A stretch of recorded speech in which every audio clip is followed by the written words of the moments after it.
attrape comme ça. Attrape quand tu filmes, voilà. Voilà.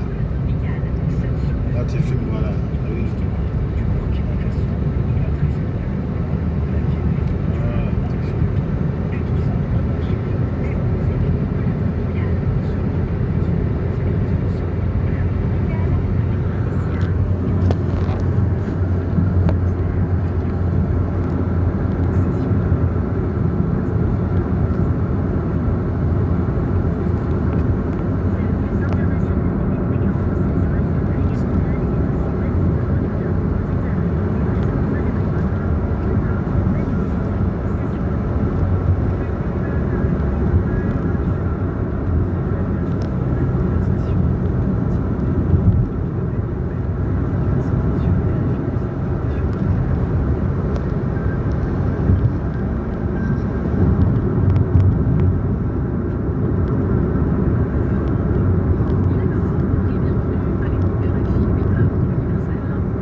C'est la une, Israël qui multiplie les frappes sur Gaza.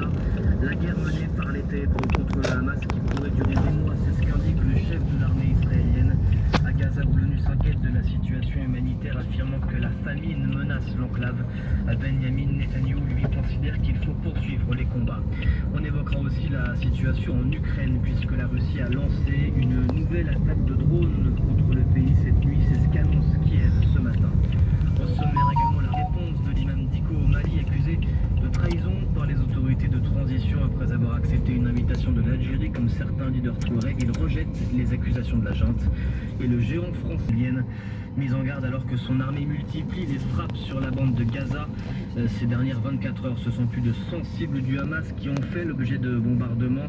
La France se dit gravement préoccupée par l'intensification et la prolongation des combats dans l'enclave palestinienne.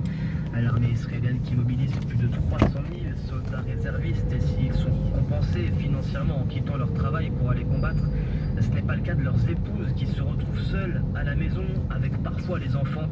Deux d'entre elles, deux franco-israéliennes, ont accepté de témoigner. C'est le reportage de nos envoyés spéciaux à Jérusalem, Adjera Mohamed et Eric Audra. Pendant que son mari est à la guerre, Ivana, elle, gère tout à la maison, à commencer par les enfants. Nous avons 5 enfants, entre 3 et 12.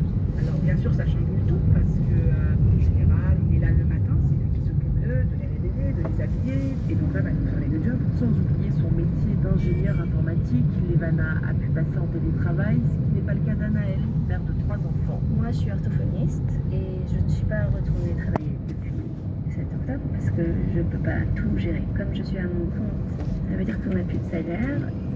Ça fait 6 000 shekels un mois, Donc 1 500 € par mois environ. ouais, voilà, c'est compliqué. 4 femmes de soldats réservistes ont rejoint l'association lancée il y a quelques semaines par Safir Glauser, elle-même compagne d'un militaire. Elles interpellent ensemble leur gouvernement. Nous demandons 3 choses. La première, c'est une compensation financière. La deuxième, la protection de l'emploi, car malheureusement, on a certaines femmes qui ont été mises en congé sans solde ou licenciées. Et la troisième, c'est de l'aide psychologique. Face à la colère qui monte, le porte-parole de l'armée israélienne a reconnu il y a 2 jours le fardeau supporté par ses familles et assure que le gouvernement va travailler sur un système de compensation pour les soutenir. Le reportage à Jérusalem d'Adjera Mohamed et d'Eric Audra, et ce conflit qui s'étend dans la région avec notamment le tir d'un missile anti-char depuis le Liban qui a touché une église sur le territoire israélien. Puis on a appris ce matin que 6 personnes ont été tuées dans un raid israélien en Cisjordanie occupée. L'armée américaine qui annonce par ailleurs avoir intercepté dans le sud de la mer Rouge de nombreux drones et des missiles tirés par les Houthis.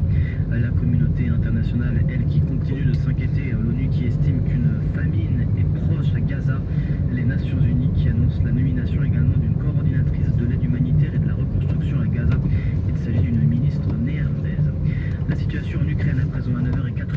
Ici à Paris, au moins une personne a été tuée, 4 autres blessés ce mardi lors d'un bombardement russe ayant touché une gare à Kherson dans le sud de l'Ukraine. La Russie qui a lancé ce mardi matin une nouvelle attaque de drones contre l'Ukraine, c'est ce qu'annonce l'armée de l'air ukrainienne. Une réponse aux propos du président ukrainien Volodymyr Zelensky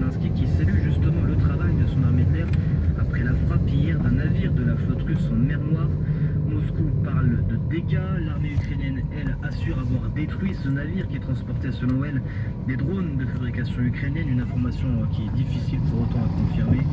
Cette nouvelle frappe sur un navire russe oblige donc la marine à se déplacer, comme l'explique l'analyste géopolitique Ulrich Boulin. On constate que la Russie désormais ne s'aventure plus du tout dans le quart nord-ouest de la mer Noire, proche des côtes ukrainiennes, et qu'une partie de la flotte qui était basée en Crimée finalement a été rapatriée plus à l'est, Ici on appelle soit Vallon. directement sur le sol russe, Quoi soit Côte d'Ivoire. à Vallon. Novaya, soit potentiellement plus à Côte l'est. On sait d'Ivoire. que les Russes ont un projet de construire une nouvelle base, une base pour la marine militaire russe dans le nord de la Géorgie. Pourquoi dit c'est clean?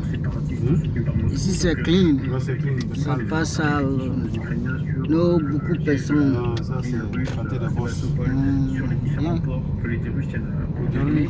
Ça oblige effectivement la marine russe à se déplacer et c'est aussi ce qui permet aux Ukrainiens d'avoir recréé, alors pas aux capacités qu'un corridor de céréales existant, mais ça a permis quand même aux Ukrainiens de désenclaver un peu certains de leurs ports pour pouvoir recommencer à exporter des céréales malgré le retrait des Russes de l'accord signé avec la Turquie. Des propos recueillis par Anastasia Pekcho. Autre titre de l'actualité de ce mercredi. Il s'agit de cette visite des envoyés spéciaux des États-Unis au Mexique pour parler migration. Le secrétaire d'État Anthony Blinken et Alejandro Mayorkas, ministre de la Sécurité, sont attendus aujourd'hui à Mexico. À l'ordre du jour de cette rencontre avec le président Obrador, c'est le dossier migratoire et la coopération entre les deux pays. On a un bureau ici. Alors qu'une caravane de milliers de migrants Bureau, est premier Côte d'Ivoire. pour tenter de rejoindre les États-Unis. Un sujet délicat pour l'administration Biden à moins d'un an de la présidentielle américaine. L'administration de Joe Biden accusée par les conservateurs d'être dépassée par la situation à la frontière sud. Direction le Mali dans ce journal, puisque l'imam Diko, influent guide religieux malien, réagit au communiqué des autorités maliennes de transition. Texte qui accuse ceux qui se sont rendus la semaine dernière en Algérie de trahison. L'imam Diko qui démonte ces accusations.